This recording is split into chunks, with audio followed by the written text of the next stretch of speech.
Hey, Slifer Slackers!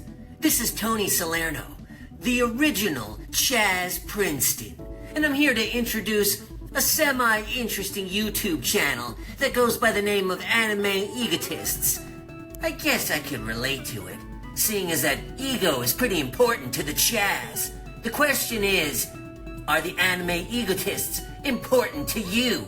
Why don't you stay tuned and find out? And welcome back to the Anime Egotists, where you really should not pick us in fighting games. No, we're the Yamcha in those fighting games, I have a feeling. In fighters, I actually do pretty well with Yamcha, so I'll take that as a compliment. But anyways, my name's Alex, and in an RPG sort of setting, I actually think that's the game I would work best in. I'd probably do the same. And I'm Richard. That's correct. And we don't get to talk about anime games a lot, do we, Richard?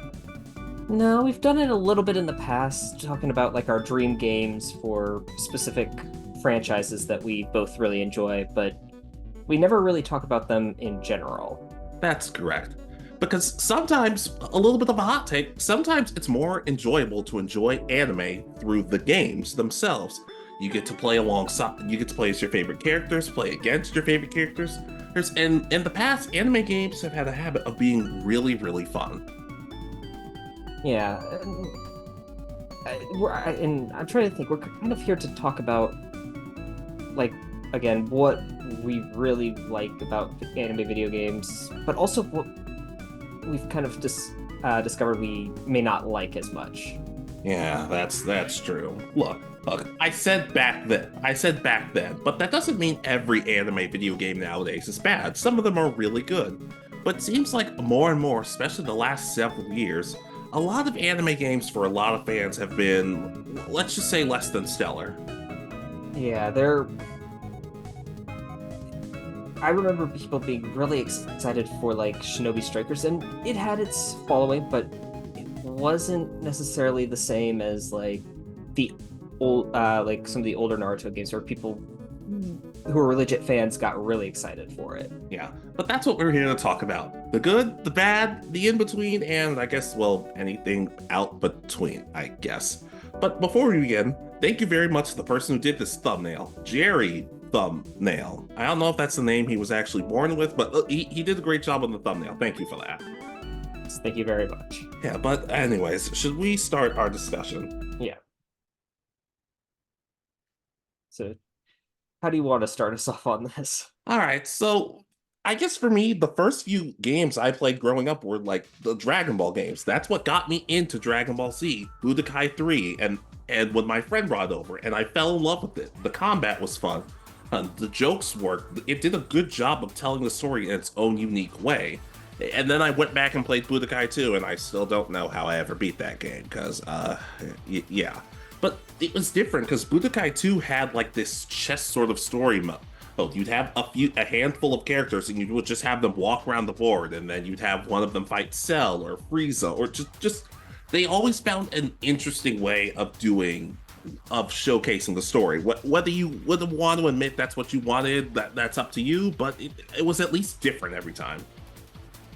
Yeah, and I think with a lot of stuff very recently, it's been unfortunate that there's only like one way to play through the story. I mean, some games do still have the unique aspects based on who you maybe develop a relationship with or something, but for the most part, there's really only one way to play this game, and that's kind of become unfortunate for a lot of anime games. Yeah, exactly.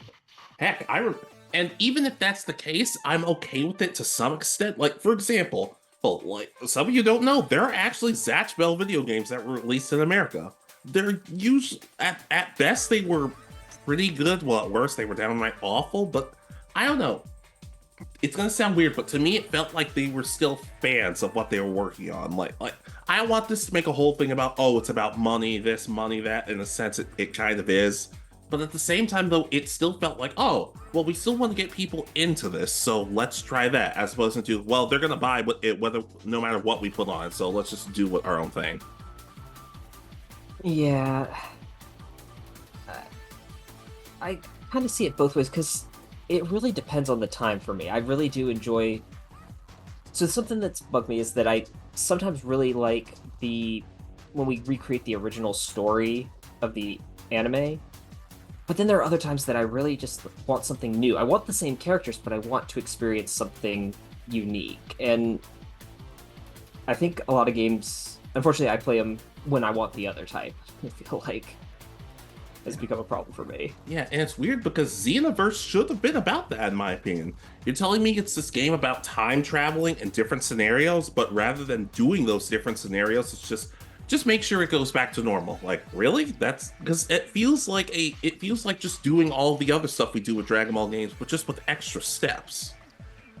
Yeah, they were a lot of fun to play, but yeah, when you're just kind of trying to write the time frame and you don't get to see these futures where the time actually gets changed very often. And they're usually only for a few minutes before you change it back. It doesn't feel like there's consequences. Yeah, I don't know if you ever got this far, but there's a level where you fight off the androids and save future Gohan because Trunks runs off, and the Supreme Kai of Time asks you, well, what do you think we should do? Should we rewrite it so Gohan dies like he's supposed to, or change things up? And I'm like, oh, wait, I got a choice? All right. And I click, yes, I want to. Like, we should save Gohan. She's like, I understand why you'd feel that way, but I'm in charge, so we're not doing that. And I'm like, oh, what was the point of asking? I don't get it. Yeah, that would have been a really interesting way to where maybe you ended up with like future Gohan as like another version of is it Bardock who's the mass controlled Saiyan again? Yeah, yeah. But you get that later on if you had chosen to keep him alive as a mini boss or something partway through the game instead.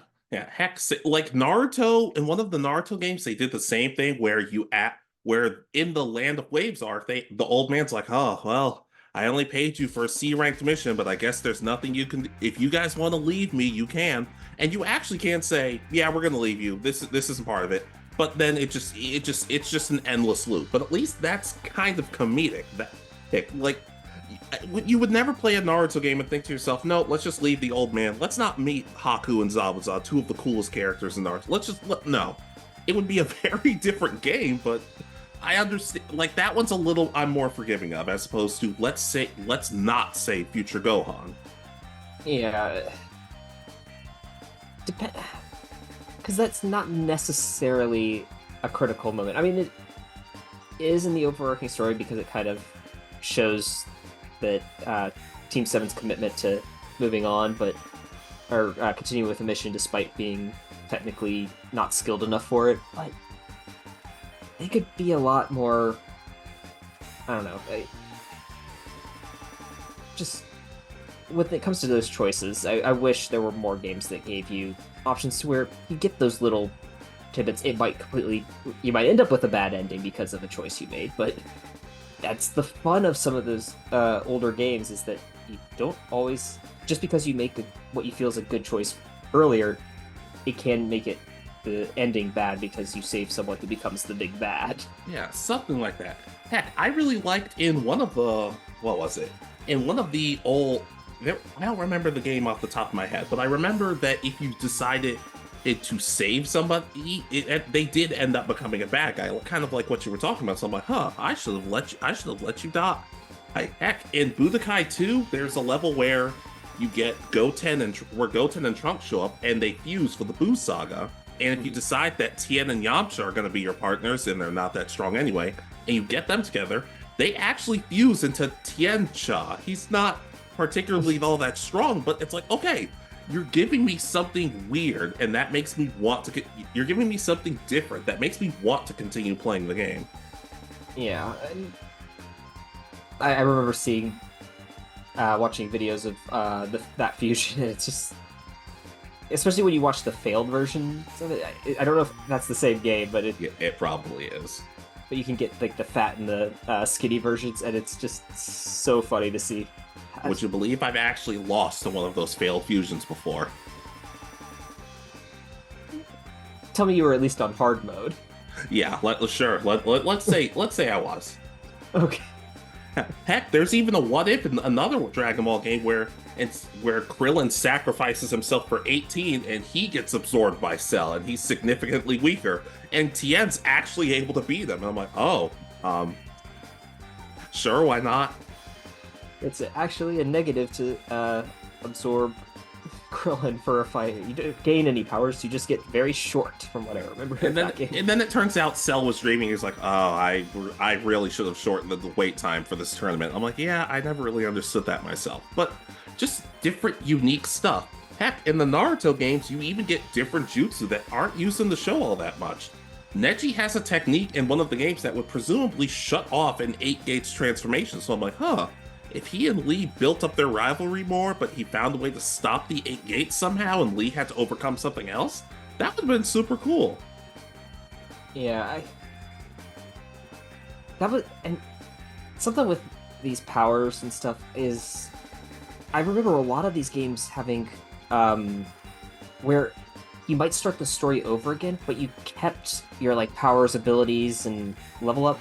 The villains got stronger and stuff, and it sometimes still happens, but for the most part, when you start a new playthrough, it just fully resets and you don't get anything, unfortunately, which kind of sucks. It makes the game like, okay, I've already done this once, now I'm just doing it again. Yeah, and especially considering more and more games are doing the route of, well, instead of giving you multiple sequels, let's just add DLC and extra content.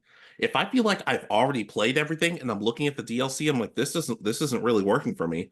Why should I care? Like Rockstar with Grand Theft Auto, oh, even with 6 coming out soon, I'm still like, I could still play Grand Theft Auto 5. There's still stuff they're adding that's making it fun to where I could wait longer for 6 to happen. But if I'm playing Dragon Ball Z Kakarot, which was fun for what it was, but by the time I'm done with the game, I'm just like, oh, I'm done. It's just like, oh, but there's DLC. No, I'm just done. I was kind of like that with the Fairy Tail game. It's just like, okay, I beat it. I think they've released maybe one DLC or something. I don't know for sure, but it was just one of those. I played it, beat it, and it's been sitting on my shelf since. I haven't gone back to it. It's enjoyable. It's just, to me right now, there's nothing more for me really to do in the game. Yeah. And the thing is, I at least we've talked before how we don't always love how every single game is played through the same story. I understand why putting out 1 or 2 in a series is like, okay, let's say you've never watched Fairy Tail before, but you want to experience it through the video game. One game like that, not too bad. At One Piece, same thing. Like, I enjoyed One Piece through the Pirate Warrior series than I do through the actual anime, just because it's easier to digest and it's more fun in some cases. That's fine. But when, like, Dragon Ball Z and Naruto in particular have gotten really bad about, oh, well, we just released another Storm game for whatever reason, and let's just play through the story again. Now, I don't know, at some point, playing through the same story over and over again, like, you're gonna start to lose me. Like, people are like, hey, you're gonna get Storm, the new Storm game that came out, Connections? I'm like, no, why should I? Like, I love Storm, but I'm ready to move on from it. It's unfortunately that one, you've already watched the show. You've played what? Have you played all 4 of the original Storm games? So you've played the entire anime, and there are slight changes and extra jokes based on, like, if you use different types of jutsu to finish off opponents and stuff, but that's it, and it's only so much. If there were unique elements, oh, we've got between the major arcs, we get here they're going on missions, and we get a random unique villain. That would be awesome, just to get a little bit more. Yeah, and in Connection's defense, they do have their own original. It does have its own original story, and I have heard the original story is really, really good. But is that really worth justifying paying for another game when you could have just, even if it was just, hey, it's just $10 or $15 DLC. Here you go. Yeah, I'm thinking back to, like, the ones I've talked about it before, but the Uzumaki Chronicles. I really enjoyed them because they were a unique story set in the Naruto universe. If I remember correctly, the first one's before Sasuke leaves and the second one's after, but they kind of try to combine canon stuff, but not combine canon stuff. But heck, I even like the mission aspect. Like, hey, hey, instead of just doing story mode stuff, you actually have missions where you have to get stronger and help people. Now, the ones where you had to, oh, defend this before the criminals break it out, I always hated those. There were like 15 of those missions throughout the whole story. I hated all of them, but it was at least something. Yeah, and you got the unique characters. I really liked the second one where it's you get the unique puppets. They're different from any of the puppets we see in the anime, and you get a whole bunch of the unique bosses being these giant puppets. It's just an interesting side game that again, it's something I could have seen being an act like a arc during the filler after the Sasuke retrieval arc before the final episode in the start of Shippuden. Yeah. So And look, I've played Dragon Ball Z Ultimate Tenkaichi. It's really bad. I appreciate what they tried to do, but it's a bad game. But one of the things they did was they did two things. They said, we're going to give you a story that completely follows the Dragon Ball lore, but they also gave you a different story where you had your own custom character. The whole world was falling apart, and you had to stop the major villain. You had to stop the villain. And so you even had to fight a red evil version of Shenron, which was weird, but it was something unique. Heck, in the beginning of the game, your first fight is Captain Ginyu, and once you beat him, he says, well, I'd like to welcome you to the Ginyu Force. And then your character lies and says, no, I don't want to be part of the Ginyu Force. I'm like, all right, that's all right, misstep already. But it was something different, and you would train and learn under different people. It was a different type of story. And heck, one of the cool things for me was if you fight Captain Ginyu again, he acknowledges that the two of you are in fact friends. It doesn't come up that much, but it was still something unique. yeah, I'm just thinking back to so many Dragon Ball Z games. Just unfortunately, because they use the same villains over and over again, is I think my big problem. And like I haven't played a new Dragon Ball Z game, I think, since Xenoverse 2. Just because after that one, I thought back on it after playing most of it. I think I beat the main story and then just hung it up. And I know they've released more, but So much more. it's just one of those. It's almost the exact same story as the first game, and which is fine because they increase the powers and stuff. So because I think the first one only had Super Saiyan 1, maybe Super Saiyan 2, and then now you can go 3 at least. So, yeah. But yeah, there's just unfortunately it was just the same story retold pretty much, and that kind of bugs me that I spent that money on the same game. Yeah. Though we can't be too hard. I don't want to be too harsh because the customization of Xenoverse is why I kept coming back. I'm just like, oh, new attacks, awesome, awesome. Now, granted, unlocking some of those attacks was a total pain. I legitimately spent full days on trying to get Hyper Tornado. I don't want to get into it, but it was something unique. And sure, not every single anime needs to go throughout of create a character, which I'm sure we could talk about maybe in a little bit, but that is a way to get me a little more invested. I'm like, oh, so it's not just the same story. It's, oh, we're going to make the stakes potentially more personal by throwing you in there and seeing what happens. Yeah, I enjoy the create a character aspect that a lot of anime games have been doing over the last, I guess, 10 years, but I also every so often I do want to play as the classic, which is kind of why I like some of the um like where you could play as like Ultra Instinct Goku on the little where you could test out different characters. I guess you could technically use it as like a PvP game, but it was just interesting to get to see all these other get to experience them. But again, the story was about your character, which was nice. Yeah. And I know, I won't, I'll probably never shut up about this game, and I'm willing to live with that. But that's why the first Bakugan game they released really was interesting. Hey, like did they have elements from the actual anime? Yes, but they actually create a character for you and and a Bakugan for you, and the story was more about how you two developed and like became friends and became stronger. It made me a lot more invested. And even if you love the anime so much more than something like that, the anime is still there. Like, there's still enough elements that you'd be okay with it. Yeah, I'm thinking back to like some of my old the first games I played, and the first one that keeps to mind is it was Yu-Gi-Oh! Dark Duel Stories, I think, for the Game Boy Color. Oh, dear God, even I haven't played that one. Yeah, and it was God, the thing about it was just that there's so many old things that I only recently found out about because they had again their normal elements, their normal attack, but then there was a on the old Yu-Gi-Oh cards. There's the element, but then there's another thing.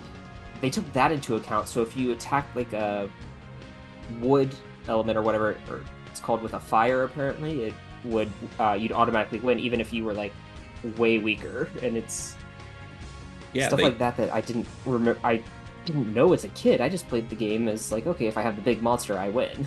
yeah, and yeah, they also did that in like the sacred cards. I'm like, huh, I'm really struggling against Weevil. Oh, I'll just bring out a bunch of fire monsters. What are you gonna do, Weevil? But it's stuff like that where it was still there was little bits of story and stuff, but it was mostly focused on that. And then I also like the ability to enter your own cards. So like Oh my God. putting in the code and getting like Blue Eyes and Dark Magician added to my list of usable cards was something unique that the old Yu-Gi-Oh games. I don't know.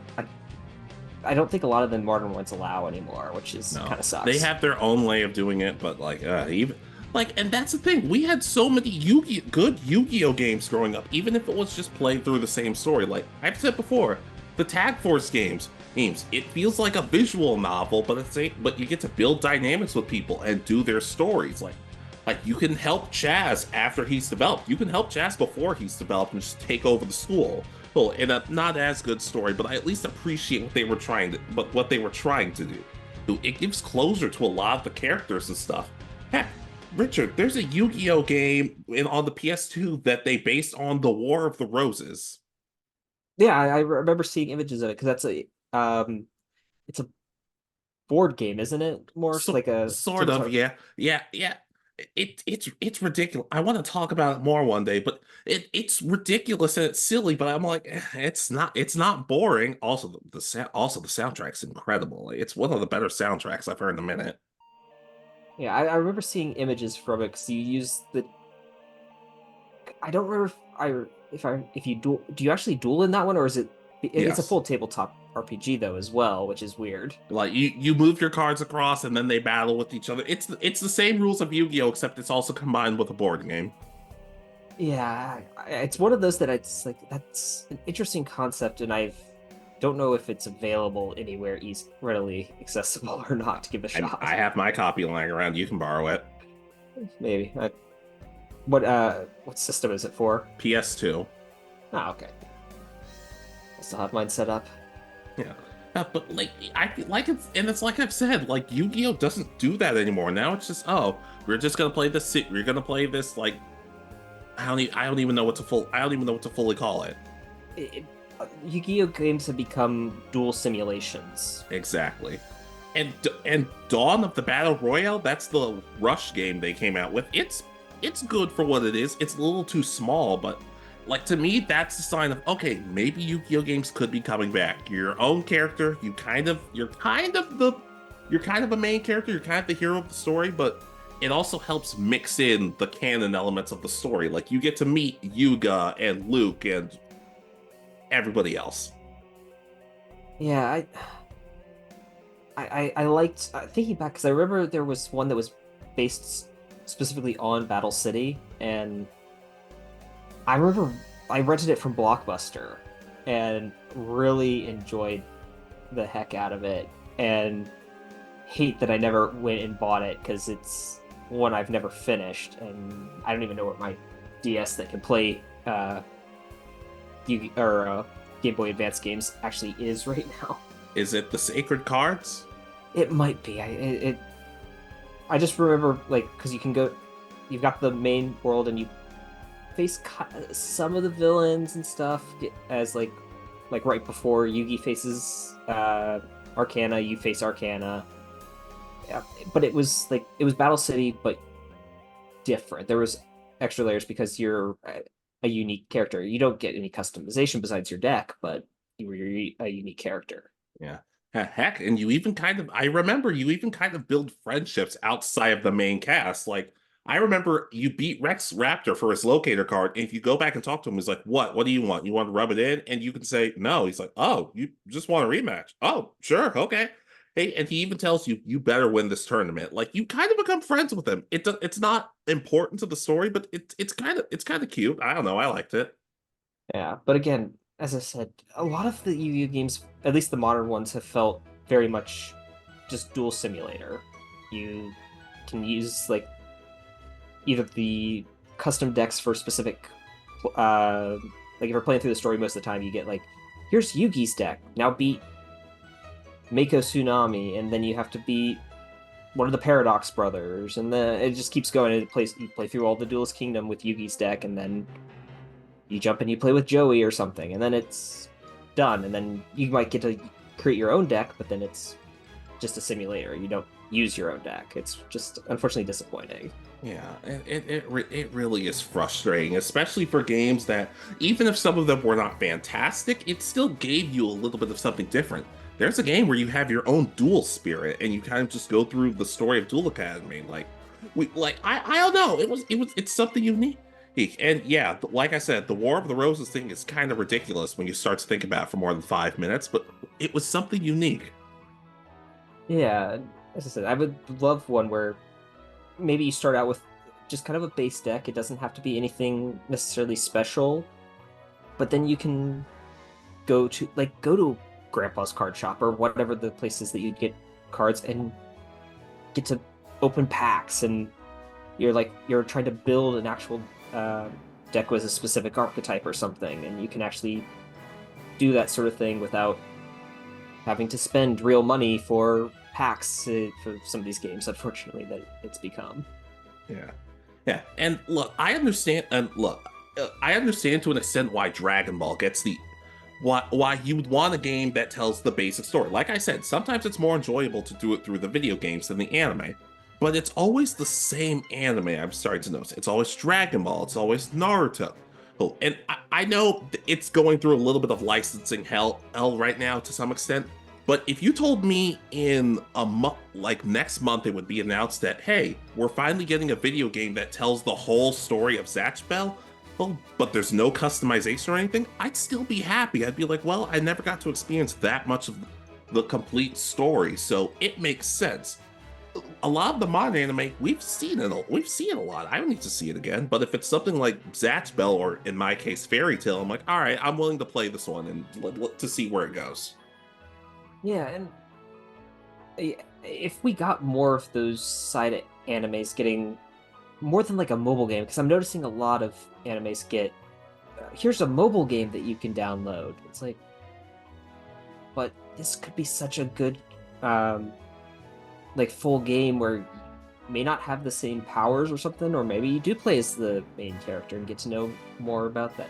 I think solo leveling, which we did a video on talking about, is getting a mobile game, and it's I don't know, it's just one of those that's like, okay, I have no interest in playing a mobile game about solo leveling, but I have heard the Black Clover mobile game is actually really good. I haven't touched it yet, but I have heard good things about it. But we know what it is. It's a money saving thing. It's a lot easier to to save money on a mobile game than to spend money on a console game.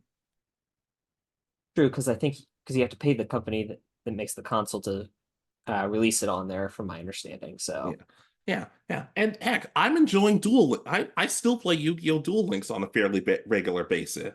Yes, but that one also gets kind of weird because sometimes the characters you unlock will be talking to you specifically, and I'm like, wait, am I in this game, or who are they talking to here? yeah, but then I'm playing as insert character because I need to unlock his random final card that I have to get him to level 40 to get. True. But as for somebody who still needs to get into other Yu-Gi-Oh series, it's a good preparation for it. Like, Anna Kaboom, Yu-Gi-Oh! Zexal. I think I'm gonna like her. Or Silvio, Yu-Gi-Oh! Arc V. I already love him. And when I eventually start those series, maybe, hopefully.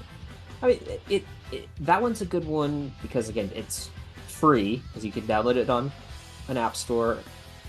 You can get most of the modern cards, I think, at this point in the game. and it does a pretty good job of teaching you, especially if you someone like myself who pretty much fell out after the uh, GX series for a long time. I've learned how to synchro summon. I've learned how to oh god, what's it? XZ summon? Um, I'm still questioning Pendulum and Link, but I haven't really played much of those two worlds in the game. So Yeah, I will say maximum summoning, it's underrated. I actually kind of like it. I've been meaning to try to figure it out because I've been playing. My most recent one is the Dark Side of Dimension Kaiba to get the different versions of Blue Eyes Ultimate Dragon.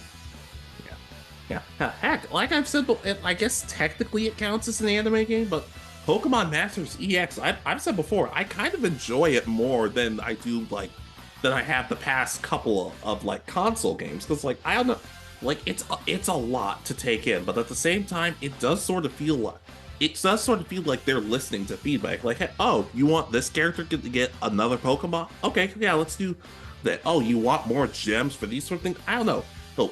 And it's gonna sound silly because it's like, oh, well, the purpose of these is to make money. But if it feels like you're listening to the fan base, it's not that everything we have to say is gonna be right, but just in the sense of, hey, we hear your feedback and we're addressing it, because they take care of that. Not every company does that to where it's like, oh, wow, I've been playing this game for the past 7 updates and nothing has changed. What's happening? Yeah, and that's the thing. I mean, with specifically because I played more Duel Links than I think I've played. I've played a little bit of Pokemon Masters EX. Is that every week there's some sort of different competition? Yes, they repeat, but it allows you to get unique cards, unique characters, different things, which is nice for that. So I'm not hating on mobile games. I do enjoy some, but it doesn't always make up for the fact that sometimes that we've gone a long time without some anime getting a specific game, especially a unique one. Yeah. And like you called it out a little bit earlier, but I do have to give credit to Shinobi Strikers. It is a massively improved game than when it first came out. There are more characters, there are more modes to do.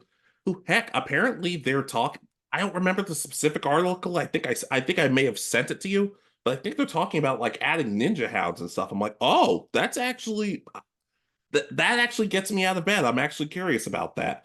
And also to defend them a bit, apparently when the company that first started doing Shinobi Strikers started, this was like one of their first games. This was one of their first times doing something like this. So I'm not too so I appreciate them sticking it out and getting better. At the same time, though, you also have to think with all these improvements, is a sequel ever going to come to where you really take it to the next level? Or is Shinobi Strikers 1 just going to last for the next 10 years? Yeah, I really haven't played it since the original release, I think. And is it still only PvP? Is it there, or is there player versus environment? Like computer characters? Yeah, where they because that was my big issue. Was it felt like, okay, I'm playing against people and I'm not a big multiplayer No, neither am person. I. Hey, there is a survival exercise like 6 people playing against each other, and you can do it against computer characters. Okay, but this is one of those games that I mean, again, I've talked a lot of crap about Xenoverse because it's over and over again the same story, but it's one of those that I might not mind getting Naruto getting as a full Xenoverse style game where you have a unique character that changes the story slightly in some aspects, and you get to be in these different adventures. Maybe you're in the tuning exams and part of the story and just end up as a member on a random team that manages to make it through to different levels. Yeah, you know what I'm gonna say with that. Like if we're doing that, I want my own created squad. It doesn't have to be the first game. Like they could say, okay, the second game will give you a full squad. The first game you're just with these 2 random Joe Blows. But I don't know. I don't know. Ever since we did that Naruto squad video, I've kind of grown attached to my squad. I want to say goodbye to them. Yeah, and it would be interesting to get to see like, just again, I liked the idea from the of strikers where you didn't have to be from the Leaf. You could create characters from the other villages, which was nice because it gave you different aspects. I like a lot of that creativity of being able to. I just wish there had been more where you played just on your own for that game. It's my big issue. Yeah.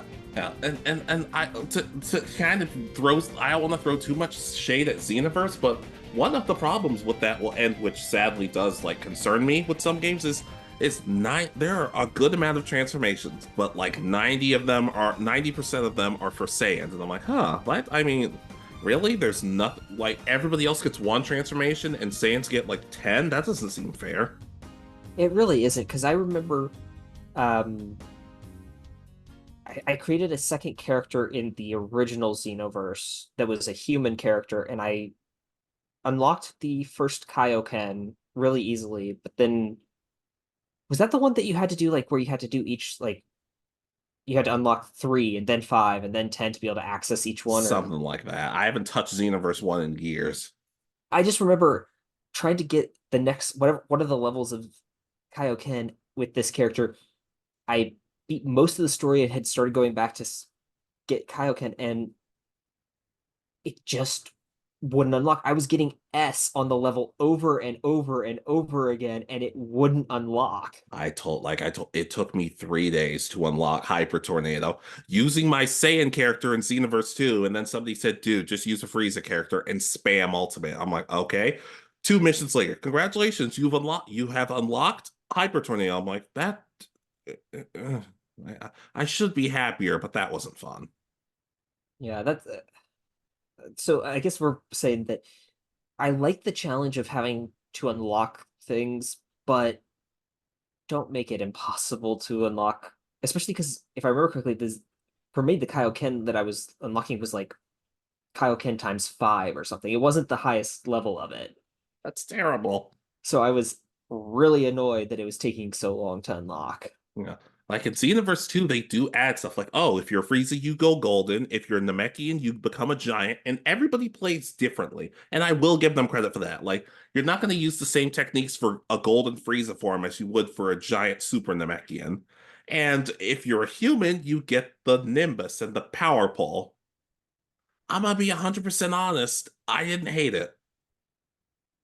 It gives them something unique that at least that has without completely removing the elements of a from the story. Because if there had been some sort of superhuman transformation, then maybe they would have been fine. But there isn't in this story, so I'm glad they didn't just create something random that we'd never see again. Yeah, slight tangent. Could you imagine how weird Pokemon games would be like, hey, we're releasing a new Pokemon game. You play as Ash and friends and go through their story.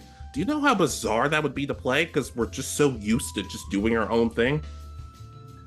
And it'd be really disappointing because you get to a certain point and then you'd have to lose until you reach Alola. I didn't mean that to turn into an Ash roast comment, but sure, yeah.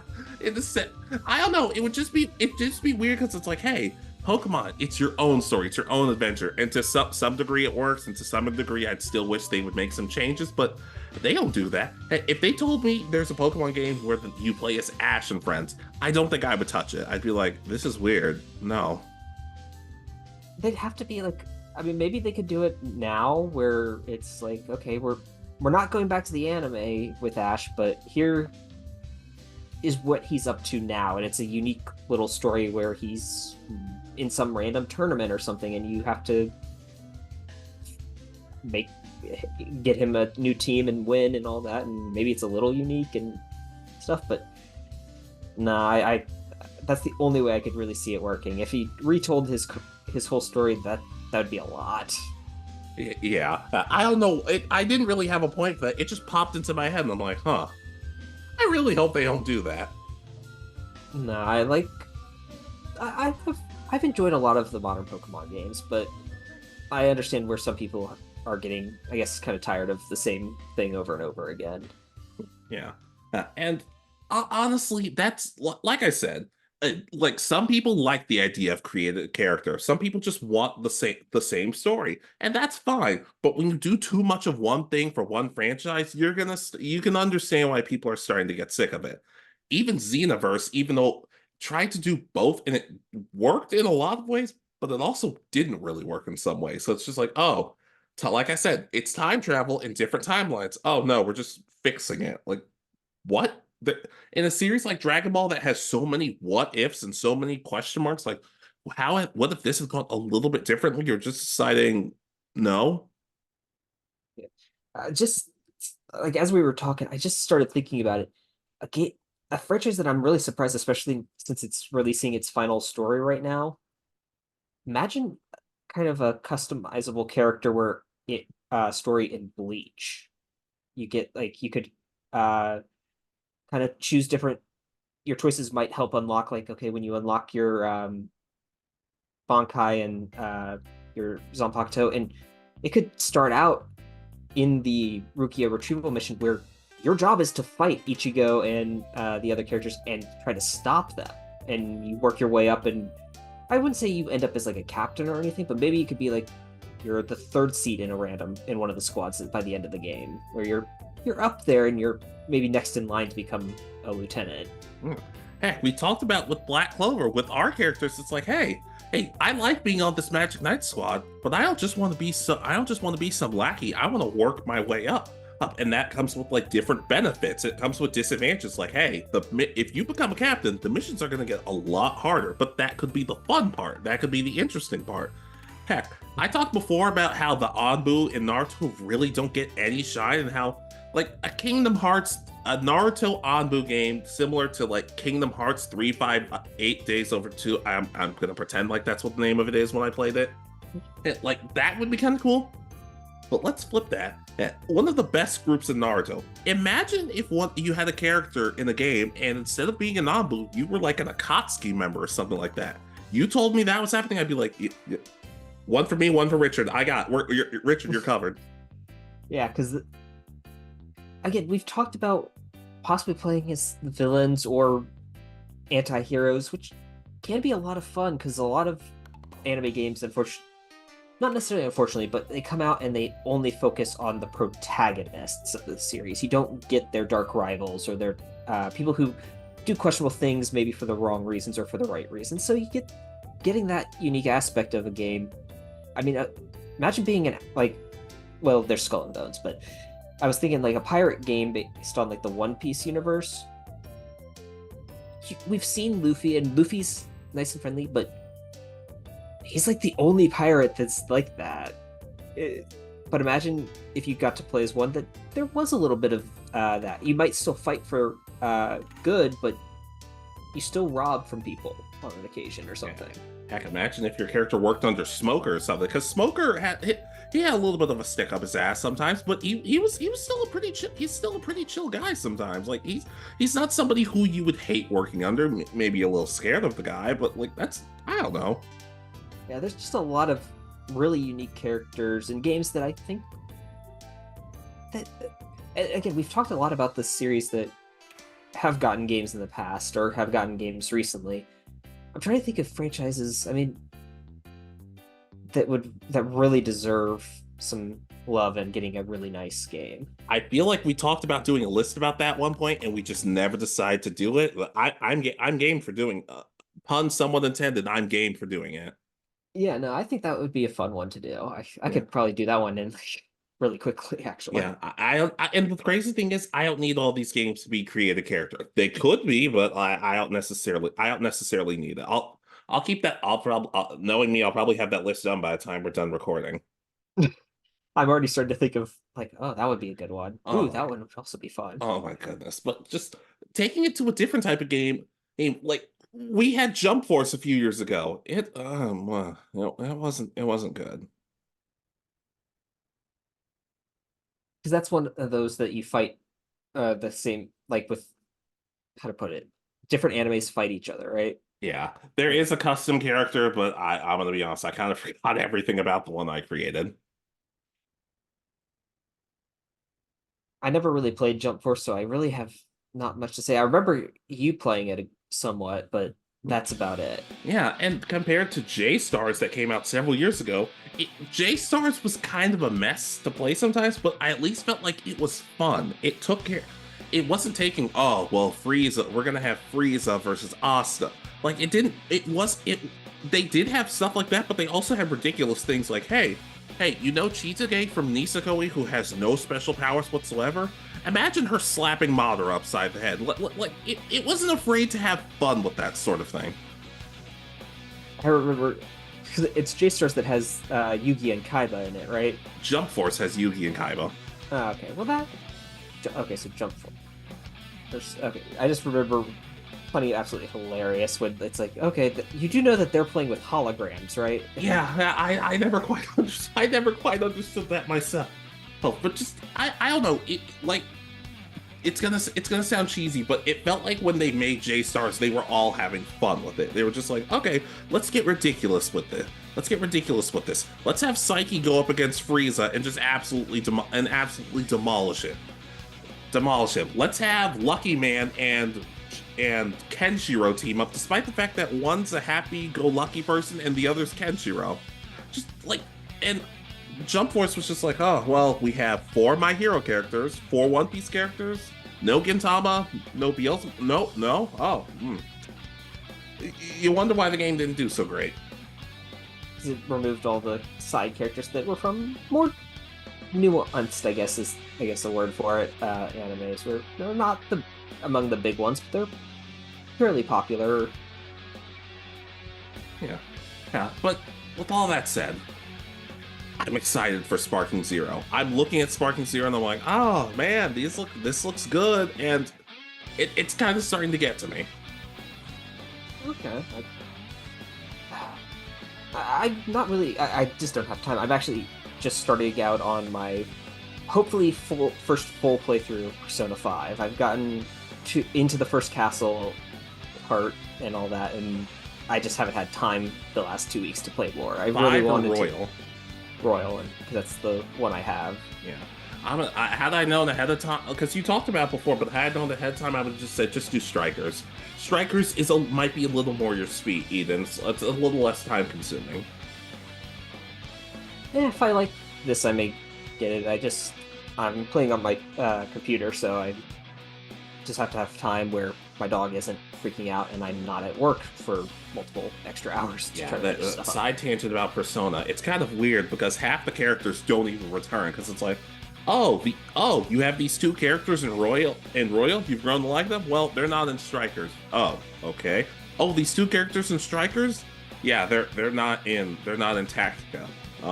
Okay. Does that mean the next game the characters from Strikers are good? I understand not wanting to have too many playable characters in this game, but like I don't know, when you do such a great job of creating cool, interesting characters and whatever Tactica decide to do, then you start to miss them. Yeah, I think that's one of the things, at least with the Persona franchise, though, is that because it has to be its unique story, because it comes out before the anime and all that, so you get that uniqueness of how you play the story the first time through. Yeah, and you can at least do cool customization things like naming your character. You get to change your persona some. Yeah, like that one doesn't bother me as much. Yeah, some Japanese guy running around. His name's Richard Williamson. Sure, why not?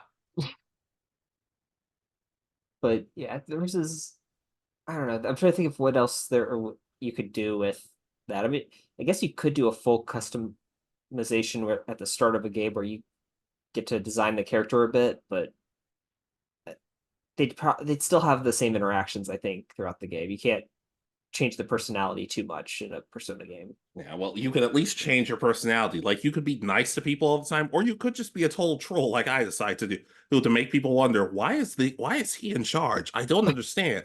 And couldn't like Yusuke be in charge? Okay, maybe not Yusuke, but somebody else. Please get this guy out of here. That that could be an interesting thing that they do if and when Persona 6 comes out, is that you don't play as like the one that's considered like the typical main character. You play as the kind of punkish blonde best friend that's been in like every Persona game. Is Yeah, I was about to say, you mean Ryuji? I'm like, oh wait, you mean any of them? Never mind. yeah, because if you look back, I've listened to stuff on the first two games, but I've seen stuff from all the three, four, and five, and they all have this kind of punkish, blonde-haired best friend is kind of the main as like, and that's like your first partner is always that one. So imagine if that was who you played as. Like the other person gets his persona first. They do all the advertising as if this is the main character. And then you play as the side character. It would be somewhat false advertisement, but I would actually play it just because. Heck, I was talking to Poke Furlax the other day, and he's even like, "Yeah, I'm not sick of like even the way Persona 3 Reload, I think that's what it's called, is doing things. He's still not sick of it. I'm like 100+ hours in, and that's gonna sound like a tangent, but I do kind of think to myself, huh? With all these customization stuff we asked for and all this perfect type of game, is it possible the game could be a little too much? But at the same time, like, we have to see what it's like on the other side, because sometimes the games we play now, it's like, oh, I beat it in like an afternoon. What now? Yeah, I'm trying to remember. I played something recently, and it's like, oh, I beat it, and I thought this was longer than that. I'm trying to remember what it was. It might have been the first of the Battle Network games when I got the Anniversary Collection. I was shocked at how fast I beat that game. By comparison to like how I used to play like 3 and 5 when I had those. Well, we probably weren't as good as at the games back then. So I don't know, but I do understand where you're coming from. Please don't bring up Mega Man games, because that just makes me sad. Got a few more years, and then your Anniversary Collection will come out. At this point, like they had a canceled sequel and anything. I'm so upset. But do you have any other games that you want to talk about? Any other franchises you think would really like that you want to bring up now that would deserve a game? I don't know. Apparently Spy Family has a game. I haven't touched it. I know you're a bigger Spy Family fan than I am. I was wondering if you would even know, if you even knew or had played it. No, I like Spy Family. I haven't actually finished season 1. I just I was watching it up and through when it reached the halfway point in the season where they do hiatus, and then I got behind on everything else and haven't had a chance to go back and finish even season 1. So yes, I'm way behind right now. Regardless, it has a video game. I know nothing about it. If anybody has played it, let us know how it is, and we probably still won't play it, but just let us know. Maybe it'll help.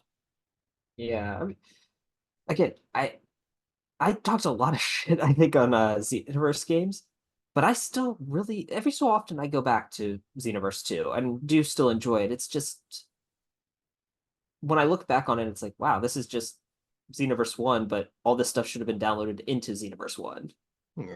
Yeah, something like that. And I understand. And especially for newer startup companies, DLC helps make money. And I understand that. Like I said, for once, I might actually buy the next Shinobi Striker season pass, because I'm like, okay, throughout the years, they're slowly starting to earn my trust.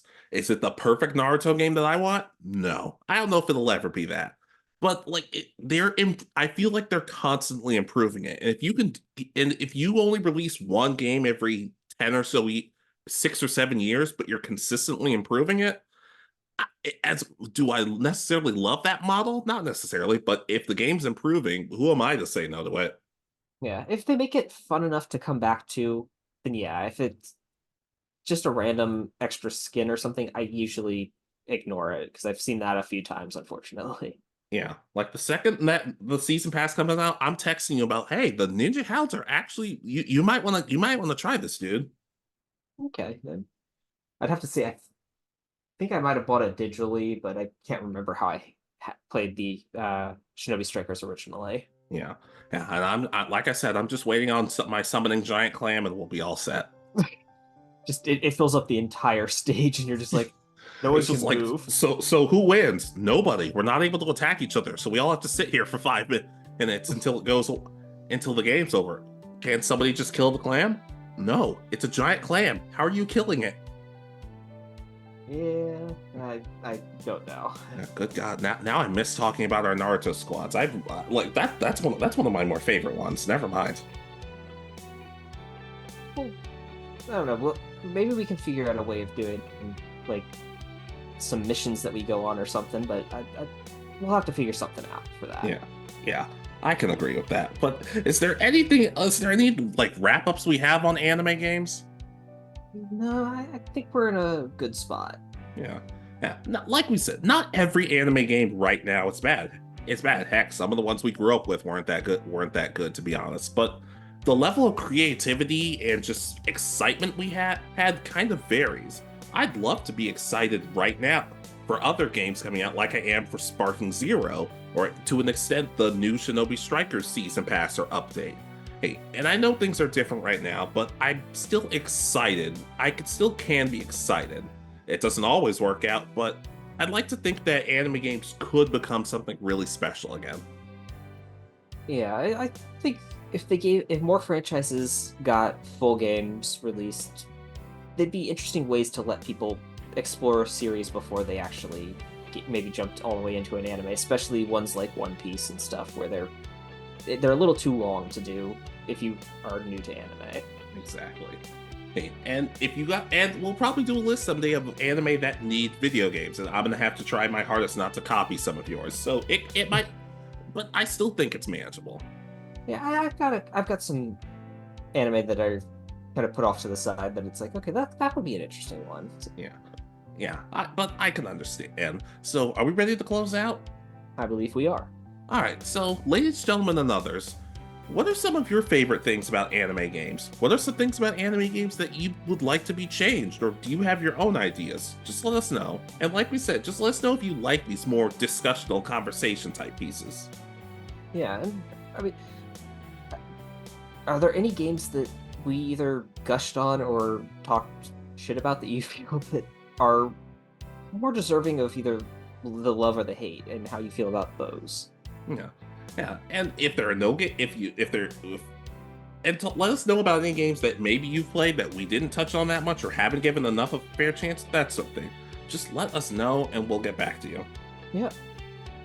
But anyways, be sure to like, comment, subscribe. Be good to yourselves. Be good to each other. And we'll see you next time. This has been Alex. And Richard. And you have been listening to the Anime Egotists. Good night and peace easy.